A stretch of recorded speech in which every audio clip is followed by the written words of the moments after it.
الحمد لله رب العالمين والصلاة والسلام على سيد الأنبياء والأصفياء والأصفياء والمرسلين أما بعد فأعوذ بالله من الشيطان الرجيم بسم الله الرحمن الرحيم عليه الصلاة والسلام عليك يا رسول الله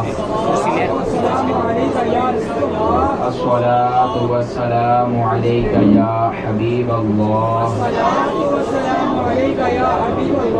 الصلاة والسلام عليك يا نبي الله وعلى آلك وأصحابك يا نور الله آقائے دو جہاں مالک کون و مکان شاہ آدم و بنی آدم سرور ذیشان رحمت عالمیہ حضرت احمد مجتبیٰ محمد مصطفیٰ صلی اللہ تعالی علیہ وآلہ وسلم پر درود و سلام بھیجنے کے بے شمار فضائل و برکات ہیں۔ ان میں سے میں کچھ بیان کرتا ہوں۔ ایک مرتبہ ایک تاجر، نعرہ تکبیر، نعرہ رسالت، یا رسول اللہ، نعرہ حیدری، علماء اہل سنت، سرمایہ اہل سنت، ایک تاجر جو اچھی خاصی تجارت کرتا تھا، اس کا اچھا خاصا روزگار چلتا تھا، مگر وقت کے بدلاؤ سے ایسا ہوا کہ رفتہ رفتہ وہ اپنا سب کچھ کھو بیٹھا۔ پہلے وہ جو امراء میں آتا تھا اب فقراء میں شمار ہونے لگا، جہاں تک کہ اس پر 3000 دینار کا قرضہ۔ اب قرض خواہ اس سے مطالبہ کرتا مگر اس کے پاس دینے کو کچھ بھی نہ ہوتا۔ ایک مرتبہ ایسا ہوا کہ قرض خواہ نے جا کر قاضی کے ہاں اس کی شکایت کر دی۔ قاضی نے اسے طلب کیا۔ جب وہ گیا تو قاضی نے اس سے کہا کہ تجھے 1 ماہ کا وقت دیا جاتا ہے، 1 ماہ کے اندر اندر تو اس کا تمام قرضہ ادا کر دے، ورنہ پھر تجھے سزا دی جائے گی، تیرے خلاف تعدیبی کارروائی کی جائے گی۔ 1 ماہ کا وقت ملا تو اس نے علماء و صلحاء سے سنا ہوا تھا کہ درود پڑھنے سے مشکلات حل ہوتی ہیں۔ سبحان اللہ۔ اس نے کیا کیا کہ مسجد کا ایک کونا مخصوص کر لیا اور ادھر درود پڑھنا شروع کر دیا۔ ابھی اسے 27 دن گزرے تو رات خواب میں درود والے آقا کی زیارت ہو گئی۔ اور کیا کہا جا رہا تھا؟ رسول اللہ علیہ السلام فرما رہے تھے فلاں وزیر کے پاس جانا اور اسے میرا پیغام دینا کہ وہ تیری رقم ادا کرے۔ مگر صبح اٹھا تو اس نے کہا میرے پاس تو کوئی نشانی ہی نہیں، میں کیا نشانی بتاؤں گا جا کر اسے۔ اگلے دن پھر رسول اللہ علیہ السلام تشریف لائے اور پھر وہی الفاظ ادا فرمائے تو وہ کہنے لگا یا سیدی میرے پاس تو کوئی نشانی نہیں، میں آخر کس طرح وہ میری بات کا یقین کرے گا؟ تو رسول اللہ علیہ السلام نے فرمایا کہ تو اسے جا کے کہنا کہ تو صبح فجر کے بعد تب تک کسی کے ساتھ کلام نہیں کرتا جب تک ایک عدد کا شمار بتایا اتنی مرتبہ تو رحمت عالم پر درود نہیں بھیج لیتا۔ اور یہ بات تیرے اور کرامن کاتبین کے سوا تیسرا کوئی بھی نہیں جانتا دنیا۔ وہ گیا، اس نے جا کر یہی ساری بات کہی۔ وہ وزیر بہت خوش ہوا کہ رسول اللہ علیہ السلام نے میرا نام لیا، آقا نے میرے بارے میں فرمایا۔ اس نے 3000 دینار دیے، کہنے لگا یہ تیرا قرضہ۔ مزید 3000 دینار دیے، کہتا یہ تیرے گھر کا راشن۔ مزید 3000 دینار دے کر کہتا یہ تیرے اہل اور عیال کے لیے۔ سبحان اللہ۔ وہ 9000 دینار لے کر واپس آیا، اوپر سے 30 دن کا دورانیہ پورا ہو گیا، قاضی کی عدالت میں پیش ہوئے، قاضی نے مطالبہ کیا تو اس نے 3000 دینار نکال کر دے دی۔ اب قاضی صاحب اس کی طرف متوجہ ہوئے، اس کی طرف متوجہ ہو کر کہنے لگے کہ تیرے پاس تو پھوٹی کوڑی نہیں تھی، یہ 3000 دینار کہاں سے لے آیا؟ اس نے عدالت میں اپنا سارا مقدمہ پیش کیا تو قاضی صاحب خاموشی سے اٹھے اور اپنے گھر تشریف لے گئے۔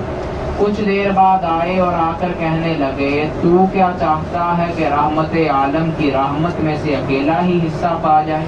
یہ 3000 دینار تیرا قرض میں ادا کرتا ہوں۔ ابھی یہ بات چل رہی تھی تو وہ جو مطالبہ کرنے والا تھا، جس کا قرض دینا تھا، وہ کہنے لگا کہ یہ کیسے ہو سکتا ہے کہ اتنی خوش قسمتی والے لمحات میں سے میں ہی بدبخت رہ جاؤں، سن لو کہ یہ 3000 دینار کا قرض میں معاف کرتا ہوں۔ تو اب وہ جو مقروض تھا وہ قاضی صاحب کو کہنے لگا کہ قاضی صاحب میرا تو معاملہ حل ہو گیا، آپ یہ اپنی رقم واپس لے لیجئے۔ تو قاضی کہنے لگے ہرگز میں رسول اللہ کے نام پر دی ہوئی رقم واپس نہیں لوں گا۔ سبحان اللہ۔ وہ بندہ جو مقروض تھا، جس کے پلے کچھ نہیں تھا، وہ کہتا میں جب گھر کو لوٹا تو درود پاک کی برکت سے میں 12000 دینار لے کر لوٹا، سبحان اللہ۔ جس سے میں نے اپنا اچھا خاصا کاروبار شروع کرنے کی بھی صلاحیت رکھتا تھا، اور وہ رقم میرے اہل و عیال کے لیے بھی کفایت کرتی تھی۔ یہ درود کی دنیاوی برکت ہے۔ آئیں آپ کو ایک میں اخروی برکت سناتا ہوں۔ تفسیر روح البیان میں علامہ اسماعیل حقی علیہ رحمہ آپ نقل کرتے ہیں، ایک شخص اپنے باپ کے ساتھ ایک سفر پر جا رہا تھا۔ اس کا بیان ہے کہ راستے میں ایسا ہوا کہ میرے باپ کا انتقال ہو گیا۔ جب باپ کا انتقال ہوا تو اس کے گناہوں کی نحوست کی وجہ سے اس کا چہرہ سیاہ پڑ گیا۔ کہنے لگا میں بہت پریشان ہوا، اسی اثناء میں میری آنکھ لگ گئی۔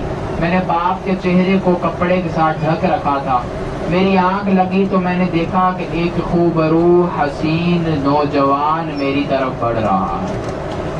میں نے پوچھا کہ تم کون ہو، آپ کون ہیں؟ تو وہ کہنے لگا کیا تم مجھے نہیں پہچانتا؟ میں تو محمد مصطفیٰ ہوں۔ کہنے لگے انہوں نے میرے باپ کے چہرے سے پردہ ہٹایا اور چہرے پر ہاتھ پھیرا تو میرے باپ کا چہرہ روشن ہو گیا، اور انہوں نے مجھے کہا، کہنے لگے تیرا باپ اگرچہ گناہگار تھا جس کی وجہ سے اس کے چہرے کا رنگ بدل گیا، مگر یہ مجھ پر درود کثرت سے پڑا کرتا تھا، اور اس پر جب یہ آفت آئی تو اس نے مجھ پر فریاد کی، جو مجھ سے فریاد کرتا ہے میں اس کی فریاد رسی کے لیے ضرور پہنچتا ہوں۔ کہتا ہے جب میں اٹھا میں نے کپڑا وہ ہٹایا تو وہی چہرہ جو میرے باپ کا سیاہ پڑ چکا تھا اب وہ چمک رہا تھا اور جگمگا رہا تھا۔ درود پاک کی بہت برکتیں ہیں۔ اب ایک ذہن میں سوال پیدا ہوتا ہے، یار ہم درود پڑھتے ہیں تو اس کا ترجمہ کیا ہے؟ اے اللہ رحمت بھیج محمد علیہ السلام۔ آقا تو خود رحمت عالمیان ہے، آقا کو فرمایا کہ وما ارسلناک الا رحمت للعالمین، ہم نے تمہیں تمام جہانوں کے لیے رحمت بنا کر بھیجا، تو پھر ہم رسول اللہ کے لیے رحمت کی دعا کیا کرتے ہیں؟ آقا خود رحمت کا منبع رحمت سراپا رحمت ہے، تو آقا کو رحمت کی دعا کی کیا ضرورت ہے؟ اس کے علماء نے کئی جوابات دیے، میں 2 جواب عرض کرتا ہوں۔ علماء فرماتے ہیں رسول اللہ علیہ الصلوۃ والتسلیم کا شکر کرنے کا ہمیں حکم دیا گیا کہ ہم رسول اللہ علیہ الصلوۃ والتسلیم کا شکر کو ہم پر واجب کیا گیا۔ ہم آقا علیہ السلام کا اتنا ہی شکر ادا کریں جتنی ان کی ہم پر رحمتیں ہیں، مگر گویا یہ ناممکن ہے، کوئی امتی بھی آقا کا شکر ادا نہیں کر سکتا، احسان کا بدلہ ادا نہیں کر سکتا، یہ ممکنات میں سے نہیں ہے۔ تو اللہ عز و جل نے ہم پر یہ رعایت فرمائی، چونکہ ہم آقا کا شکر ادا نہیں کر سکتے تو اللہ پاک نے ہمیں یہ رعایت دی کہ تم شکر تو ادا نہیں کر سکتے، چلو میرے سونے کے لیے دعا کرتے رہو، اور اس میں بھی فائدہ بالکل ہمارا ہے۔ آئے مفتی احمد یحییٰ خان نعیمی علیہ رحمہ، آپ نے مرآت المناظر میں اس کی بہت کمال وجہ بیان فرمائی۔ آپ فرماتے ہیں جب فقیر کسی غنی کے دروازے پر جاتا ہے تو وہ اس سے جا کر کیا کہتا ہے؟ وہ اس سے جا کر کہتا ہے، ڈائریکٹ یہ نہیں کہہ دیتا کہ مجھے اتنے مال کی ضرورت ہے، مجھے فلاں چیزیں چاہیے، مجھے اتنے پیسے دے دے، نہیں۔ آپ نے دیکھا ہوگا فقیر کا ایک مانگنے کا اسلوب ہوتا ہے، وہ جا کر کہتا ہے تیری خیر ہو، تیرے بچوں کی خیر ہو، تیرے ماں باپ کی خیر ہو، تیرے اہل کی خیر ہو، عیال کی خیر ہو، اللہ تجھے اور دے۔ ہماری وہ خوش آمدی کرنے کی کوشش کرتا ہے، وہ ہمیں دعائیں دیتا ہے، مگر مقصد اس کا کیا ہوتا ہے؟ اس کا مقصد ہوتا ہے فقط مانگنا۔ وہ دعائیں دینے کے لیے آیا نہیں ہوتا، وہ مانگنے کے لیے آیا ہوتا ہے۔ تو مفتی صاحب بہت خوب فرماتے ہیں بلا تشبیہ، وہ فرماتے ہیں کہ جب فقیر آتا ہے نا، وہ آ کر کہتا ہے تیری خیر ہو، تیرے بچوں کی خیر ہو۔ اسی طرح جب ہم اللہ کی بارگاہ میں حاضر ہوتے ہیں تو ہم ڈائریکٹ ہی سب کچھ نہیں مانگ لیتے، ہم اللہ کو اس کے حبیب علیہ السلام کے اس کے سامنے اس کے حبیب کی تعریفیں کرتے ہیں، مولا تیرے حبیب پر رحمت بھیج، آقا پر درود بھیجتے ہیں، ہم ڈائریکٹ نہیں مانگتے۔ جب ہم رسول اللہ کی تعریفیں کرتے ہیں تو اللہ اپنے حبیب کی تعریف سن کے اتنا خوش ہوتا ہے کہ ہمیں جو چاہیے ہوتا ہے اس سے بھی نوازتے ہیں۔ سبحان اللہ، سبحان اللہ۔ یہ درود پاک کے پیچھے بڑی لاجک ہے، یہ ایسے ہی ہم پر لازم نہیں کیا گیا۔ درود پاک نسلوں کو سنوارنے کے لیے کافی ہے۔ صحابی رضی اللہ تعالیٰ عنہ کو کہا تھا نا، انہوں نے کہا یا رسول اللہ میں اپنے دن کا چوتھا حصہ جو میں نوافل پڑھتا ہوں، جو میں نفلی عبادات کرتا ہوں، میں اپنے دن کا چوتھا حصہ اگر اس کام کے لیے مخصوص کر لوں کہ میں آپ پر درود پڑھوں، تو آقا نے فرمایا ہاں یہ بھی بہتر ہے، اگر تو اسے بڑھانا چاہے تو اور بڑھا دے۔ انہوں نے کہا یا رسول اللہ آدھا دن میں آپ پر درود پڑھا کروں، یعنی فرائض سے میں جب فارغ ہو جاؤں تو جو میرے نفل وغیرہ عبادات کا وقت ہے میں ان میں سے آدھا دن آپ پر درود پڑھا کروں۔ تو آقا نے فرمایا یہ بھی ٹھیک ہے، مگر اگر تو چاہے تو اور بڑھا لے۔ انہوں نے کہا یا رسول اللہ تہائی حصہ، دن کے 3 حصے میں آپ پر درود پڑھوں؟ فرمایا یہ بھی بہتر ہے، اگر تو چاہے تو اور بڑھا لے۔ انہوں نے کہا یا رسول اللہ پھر میں پورا دن آپ پر درود پڑھوں گا۔ فرمایا ٹھیک ہے، پھر یہ تیری تمام تر مشکلات کو دور کرنے کے لیے کافی ہو جائے گا۔ تو درود ہم پر پڑھ، ہم تیری مشکلات حل کریں گے، تم جہاں بھی پڑھو گے ہم سنیں گے۔ بلغوا عنی، فرمایا کہ تم جہاں بھی پڑھو گے ہم سنیں گے۔ صلو علیہ فإن صلاتکم تبلغنی حیث کنتم، تمہارا درود ہم تک پہنچ جائے گا۔ اور اس سے بڑھ کر کیا خوش قسمتی کہ آقا ہمارا نام بھی جانتے ہیں، ہمارے باپ کا نام بھی جانتے ہیں۔ فرمایا جو بھی مجھ پر درود پڑھتا ہے ایک فرشتہ جو اس کا نام اور اس کے باپ کا نام فوراً میری بارگاہ میں پیش کرتا ہے، اور میں سلام کے بارے میں فرمایا میں اس کا جواب بھی دیتا ہوں۔ ایک صحابی رضی اللہ تعالیٰ عنہ تھے نا، آقا علیہ السلام ان کے گھر تشریف لے کر گئے تو آپ نے دور کھڑے ہو کر باہری السلام علیکم کہا۔ روایت کے الفاظ مشکات شریف کی حدیث ہے، صحابی علیہ رضوان نے آپ کے سلام کا جواب دیا مگر آپ تک نہیں پہنچایا۔ آقا تو جانتے تھے کہ یہ جواب دے رہا ہے مگر شرع کا حکم ظاہر پر ہوتا ہے، انہوں نے جواب تو دیا مگر رسول اللہ علیہ السلام کو نہ سنایا۔ آقا نے پھر سلام کیا، انہوں نے پھر جواب دیا مگر آقا تک آواز، یعنی یہ چاہا کہ میری آواز آقا تک نہ پہنچے۔ تیسری مرتبہ پھر سلام کیا تو رسول اللہ علیہ الصلوۃ والتسلیم نے جب سلام کیا تو انہوں نے پھر آہستہ آواز میں سلام کہا۔ تو شریعت کا حکم ہی یہ ہے کہ 3 مرتبہ اجازت مانگی جائے، اگر صاحب خانہ اجازت دے دے تو اندر چلا جائے ورنہ واپس لوٹ جائے۔ تو آقا لوٹنے لگے تو وہ بھاگے، پیچھے سے جا کے چمٹ گئے، کہنے لگے یا رسول اللہ خدا کی قسم میں ہر مرتبہ جواب دیتا رہا مگر میں تو یہ چاہتا تھا کہ آپ بار بار مجھ پر سلامتی بھیجیں، آپ بار بار میری طرف سلامتی بھیجیں۔ تو مفتی احمد یحییٰ خان نعیمی علیہ رحمہ آپ فرماتے ہیں جو شاخ سلام پڑھتے رہتے ہیں نا، یہ اسی لیے پڑھتے ہیں کہ کاش کبھی روزہ اقدس جنت سے جواب آ جائے کہ جس دن وہاں سے جواب آ گیا تو ہمارے دوبارے نہیں آ رہے ہو، ہمارا بیڑا پار ہو جائے گا۔ میں تے آکھاں کہ سونے میں تیرا کی جاندا جے تو ہی آکھ دوے کہ ہاں میرا۔ اعلیٰ حضرت بھی کیا کمال فرماتے میں تو کہے ہی جاؤں کہ بندہ ہوں شاہ کا، لطف تو تب ہے جب وہ بھی فرما دے کہ ہاں ہم نے بھی قبول کر لیا تو ہمارا بندہ بھی ہے۔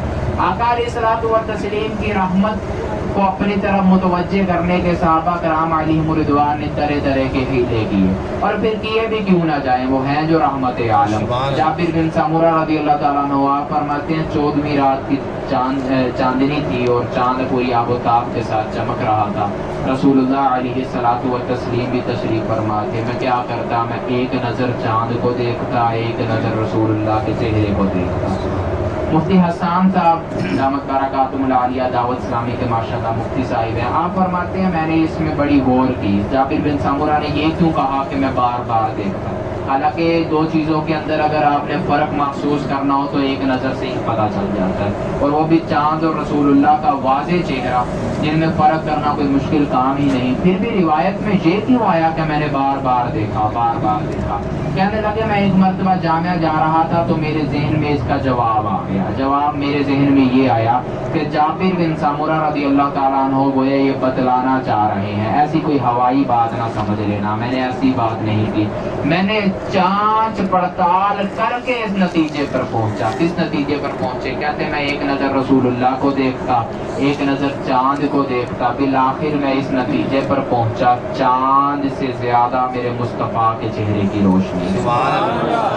شاید کیا کمال کہتا ہے چاند سے تشبیہ دینا یہ بھی کہاں کا انصاف ہے، چاند کے چہرے پہ جھلیاں ہیں، مصطفیٰ کا چہرہ صاف ہے۔ بھلا چاند کی کیا اوقات کے مصطفیٰ کے چہرے کا مقابلہ کرے؟